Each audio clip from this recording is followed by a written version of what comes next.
चरित्र एक तर साधूचं वर्णन करावं, नाही तर चरित्र एक तर देवाचं करावं. का?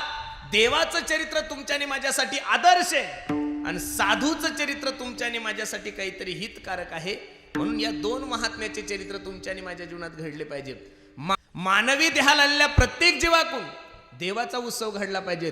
प्रभू रामचंद्राचा जन्म उत्सव साजरा करणं हे तुमचं आणि माझं कर्तव्य नाहीये. प्रभू रामचंद्राचा उत्सव साजरा करणं हे तुमच्या आणि माझ्या सर्व हिंदू बांधवाचा धर्म आहे. कोणता आहे? धर्म आहे. मला आनंद वाटतो महाराज, सध्या जर तुम्ही महाराष्ट्राचा या देशाचा सर्वे केला ना, तर छत्रपती शिवाजी महाराजांची जयंती असेल, गुढीपाडवा असेल, रामनवमी उत्सव एवढ्या थाटामाटात महाराष्ट्र साजरा करतोय, देश साजरा करतोय.